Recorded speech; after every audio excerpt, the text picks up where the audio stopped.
కోపం ఎక్కువ కోపం ఎక్కువ అని చెప్పి ఒకళ్ళ మీద మనం బురద జల్లుతాం చూశారు. కోపానికి కూడా అర్థం ఉండాలండి. కన్నీటికి అర్థం ఉండాలి, కోపానికి అర్థం ఉండాలి. మనం ఒకళ్ళని తిట్టామంటే అర్థం ఉండాలి.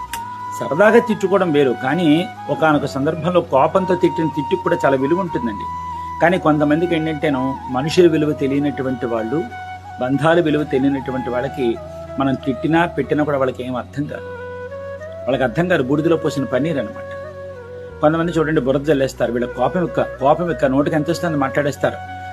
మాట్లాడితే అలుగుతారు. ఎంతసేపు అలగడమే, ఎంతసేపు కోపమే అని చెప్పి పుసుక్కు నోరు జరేస్తారు. అవును, కోపం ఎక్కువే, బాగానే చెప్పేశావు. కానీ వీళ్ళు చూపించేటటువంటి ప్రేమ, ఆపేక్ష, ఆప్యాయత, 1కి 10 సార్లు నీకు చెప్పేటటువంటి హితవుల గురించి, నీకు చెప్పేటటువంటి బాగోగుల గురించి మాత్రం ఇవేమీ చెప్పరు. కానీ వాళ్ళు ఏదైనా స్వతంత్రంతో వీళ్ళ బాగు కోసం ఒక మాట నోరు జారితే మాత్రం తండారు వేసుకుని డబ్బేసుకుని మాత్రం అందరికీ చాటింగ్ చేసేస్తారనమాట. వీళ్ళ గురించి చెప్పుకోవాలి.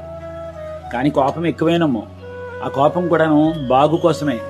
కోపానికి కూడా విలువ ఉందండి. కన్నీటికి విలువ ఉంది, కోపానికి విలువ ఉంది, తిట్టే తిట్టుకు కూడా విలువ ఉంటుంది. ప్రేమ కలిగినటువంటి వాళ్ళు తిట్టే తిట్లకి విలువ ఉంటుంది. తెలిసిందా? నోరెక్కవైపు తిట్టే తిట్లు వాళ్ళకి విలువ ఉండదు, కానీ మంచి కోరుకునే వాళ్ళ తిట్లకు విలువ ఉంటుంది అనమాట. అర్థమవుతుందా? నీ బాగు కోరి తిడితే తిట్టారేమో కానీ కోపం ఎక్కువైతే ఉందేమో కానీ వెన్నుపోటు పొడిచే లక్షణాలు మాత్రం వీళ్ళ దగ్గర ఉండవు. తెలిసిందా? కాపరాలు పులిచేవి, వెన్నుపోటు పొడిచేది వీళ్ళ దగ్గర